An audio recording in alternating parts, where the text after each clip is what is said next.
Assalamu alaikum wa rahmatullah, alhamdulillah, wa salatu wa salam ala rasulillah. Welcome to the third day of Eid, Islamic perspective. And alhamdulillah, we have talked about important matters in the first day of Eid, and we have touched on a very sensitive matter in the second day of Eid. Today, inshallah, we will continue talking about that matter of maintaining the ties of kinship and addressing issues. We've spoken about the parents and how to deal with parents and how Eid could be a new page. Now we want to talk about, what happens between the husband and wife, and we're going to address, issues with children. And inshallah, we'll finish off with preparation for after Ramadan. Now we have talked about, the status of parents in a family. Now we want to talk about, the rights of the spouses and how Eid is a time for us to reconnect and to turn the next page and start a new journey, a new relationship, inshallah, preparing for a journey to Allah subhanahu wa ta'ala with love and faith and companionship. The husband and wife share a very important bond. It is like no other. It is like no other. Allah Azza wa Jal has described them as being the wife being the garment of the man and the man being the garment of the wife. And they share intimate secrets between them. That's why the Messenger Muhammad sallallahu alaihi wasallam has said, لا يفرق مؤمن مؤمنة لا يفرق مؤمن مؤمنة إن كره منها خلقا رضي بآخر. So the Messenger Muhammad sallallahu alaihi wasallam says here that a believing man should not hate a believing woman. A believing man should not hate a believing woman. If he dislikes one thing about her, surely he'll find a lot of things that he likes. Now, what is the secret behind this? Why did the Messenger Muhammad sallallahu alaihi wasallam say this to the husband? Well, that is because, the more that you know someone, the more likely that you'll find flaws in that person. And I always give this example, and I like to repeat it again and again. If you know someone for one day, chances are, if somebody comes up to you and tells you, can you tell me about the flaws of this person? What will you say? You'll say, I know this person. All I know about him is khair. All I know about him is khair. Because you just knew him for one day. After, if somebody comes to you after a couple of years, with this person and tell you, can you tell me about this person? Do you have any flaws with him? You say, I am ready to write a book regarding the flaws of this person. Now, why is this the case? Because part of our human nature is that we have differences between us. People misunderstand this. Some people think that when they're marrying a wife, he wants to marry himself. He wants to marry a spitting image of him, a mirror image of him. That's impossible. Because you are unique. She is unique. Everyone is unique with his characteristics. Everyone is unique with his personality. No two people can be identical 100%. If that is the case, there will always be some misunderstandings. There will always be some disputes. Are disputes normal? Disputes are very normal. Disputes are very normal. Now, where the problem is, what if disputes get out of hand? Now, how can disputes get out of hand? Because people do not understand or do not know how to address these disputes. So what ends up happening, because of misunderstandings and because this is a goal, an objective for the devil, to cut these ties between the husband and wife. The devil, one of the most beloved actions to the devils is to separate between the husband and wife. This is considered one of the major achievements for the devil. That's why we should take care and we should not allow room for the devil to act on these things. So the husband and wife, they share this beautiful life. But things happen and problems occur. Now, usually, sometimes, subhanAllah, like this Ramadan, I've had more than five different counseling sessions. Each one with its own problem. Misunderstand. Some of them are very severe. Some of them are just normal problems that just keep on persisting. Some of them are, problems that stem out of misunderstanding some of the rulings of Sharia. And subhanAllah, we find that, we try to address the problems and say, this is Ramadan, this is the time of worship, let us just calm down and, concentrate on what is important. And let's have, a normal, stable relationship in Ramadan so that we're able to worship properly. And after, inshallah, Ramadan, things will get better. Now, my aim with this is that in Ramadan, the devils are less likely to have an impact on us. So engaging in worship is, but when Eid comes, now is the time, it's a time of happiness. So what is stopping the husband and wife to reconnecting on Eid? I do not like the idea that the husband is living in a different place and the wife is living in a different place. They don't see each other on the day of Eid. This is very bad. This is very bad for many reasons. Why is this? Because the Eid, you see everyone connecting. Everyone comes to his loved ones, sharing his love and enjoying each other and enjoying the presence of each other, saying good words and dua. Well, the husband and wife, who are, two people who all the love should be between them. All the dua should be between them. All the respect and understanding should be between them. They don't see each other in Eid. It just doesn't make sense. It doesn't make sense. And if this happens, there is an underlying issue that we have to address. It's not normal. It is definitely not normal. Even if it's one sheikh, it's just no, it's not normal. And I suggest that your wife should have, the best of your companionship, also in Eid. Where did I get this from? The Messenger Muhammad has said, خَيْرُكُمْ خَيْرُكُمْ لِأَهْلِهِ. The best amongst you are best to their families. And then he said, alayhi salatu wasalam, and I am best for my family or towards my family. So you should apply this in Eid. And sometimes we have, some persisting problems for months or years. And then Eid comes. So what do we do in Eid? In Eid, what we do is that, as I mentioned, use the same recipe that we did with parents. Live Eid as if there are no problems. You say, Sheikh, but she's going to do this, Please, live Eid as if nothing happened. Even if the problem was still fresh yesterday, make Eid a day as if there are no issues whatsoever. Just ignore that this action happened. And live this day as if nothing happens, as a worship for Allah. So you say, but I still have, I'm still wounded. It's okay. Well, I understand this. I understand this very well.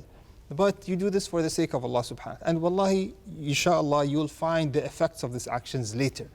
So in Eid, you come together, you congratulate one another and say, let's have a very happy Eid. For our sake, each one of us owes it to the other. Let's have a very nice Eid for us and for the children, they are children. And let's come together as a family. You know what's going to happen? This will remind the husband and wife who they are. This will remind them what was their objective to start with. Why did they start this marriage in the first place? To come together to establish a proper family. And these challenges are normal. Misunderstandings are normal.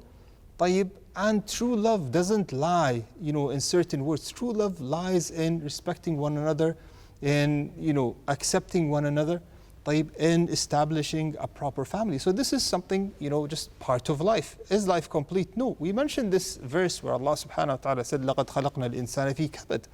Man is created in hardship. Even with the relationships, there are hardships. Some people assume that, if I leave this wife, if I leave this husband, I'm going to find a better husband which is free from these problems. Yes, you're right. You might find a husband that doesn't have this problem, but guess what? He will have other problems. So don't assume that you'll find the perfect, spouse when leaving your current spouse. And this is, subhanAllah, I find it again and again, the shaitan coming up with these ideas. So make Eid. And when you enjoy Eid, subhanAllah, between yourselves, you'll understand and you'll see that, subhanAllah, why don't we start, why don't you open a new page? Why don't we turn a new page? And, just like we enjoyed Eid, can't we just enjoy, the rest of our lives the same way?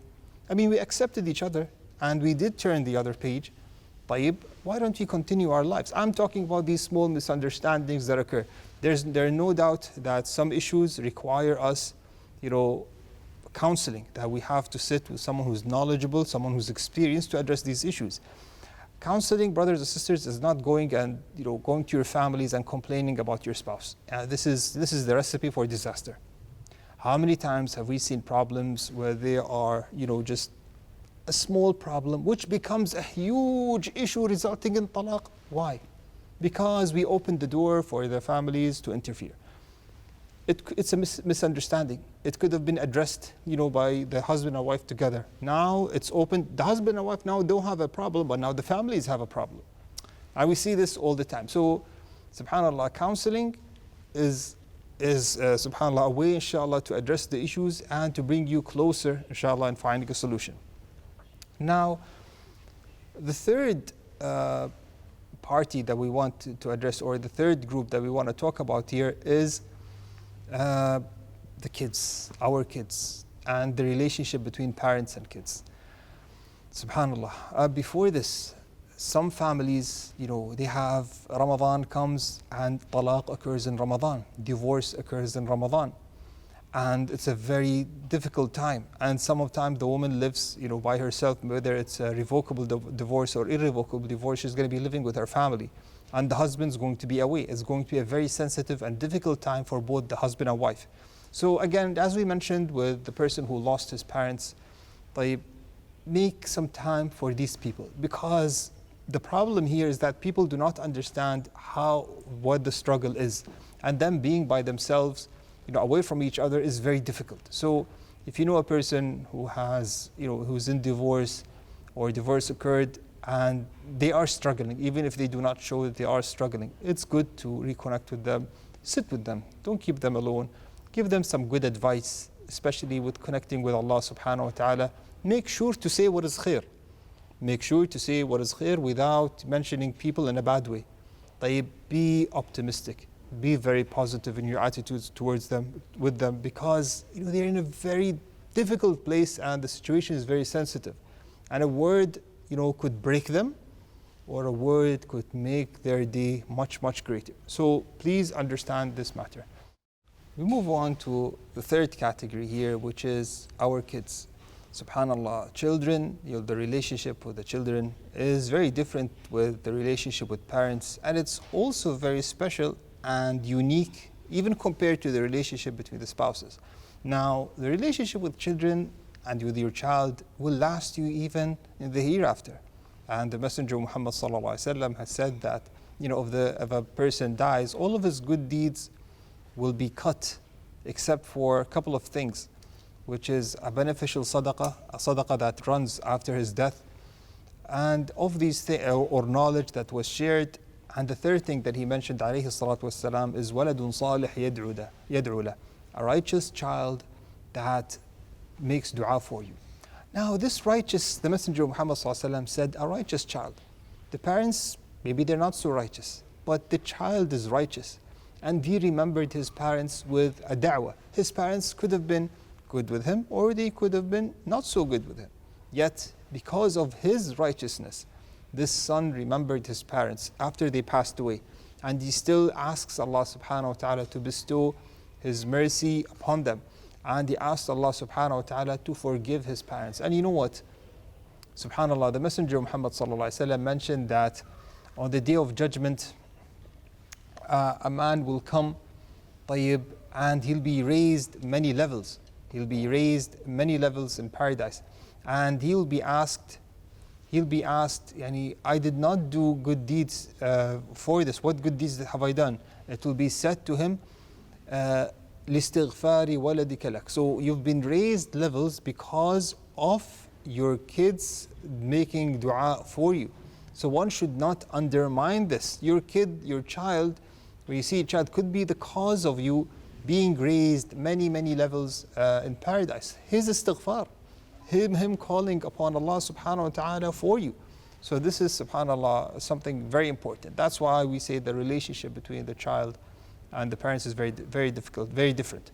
So how do we address this? We find, subhanallah, some parents, and just like everyone else, the child might do something wrong. Yeah, we're being very real. The child might do something very wrong. And it ends up, the parents being very strict with the child, and then, subhanallah, the child runs away, or the child decides not to talk to his parents. This is normal. This is just how life is. This is the case for many families. So what happens here is that once Eid comes, make sure to address all of this. Make sure not to ignore these issues, and not to because Eid is an opportunity. If you do not make the best of this opportunity, this opportunity will go away. Now you have the chance, subhanallah, to make a difference, especially with your child. Sometimes the children just want, a kind word. They just want, approval of the parents. And for the parents, no one is perfect. No one is perfect. Children make mistakes, but this does not gives us an excuse to cut them out of our lives. They are part of who you are. They are part of you, whether you like it or not. Regardless of his imperfections, he is still your son. regardless of what mistakes he has done, he is still your son. Even if he does the gravest of sins, he is still your son or she is still your daughter.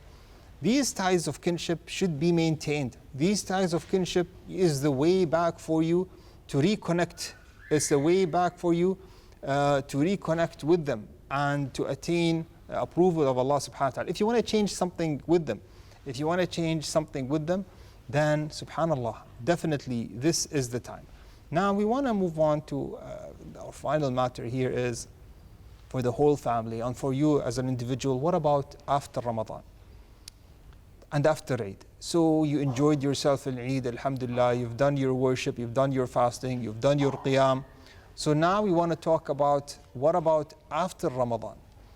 Subhanallah. In Ramadan, you used to engage in qiyam, you used to engage in siyam, fasting for 30 consecutive days, doing qiyam almost every single night. So does it make sense that after Ramadan we leave all this? I will sum it up with one word. The Messenger Muhammad ﷺ said to Ibn Umar, لا تكن مثل فلان.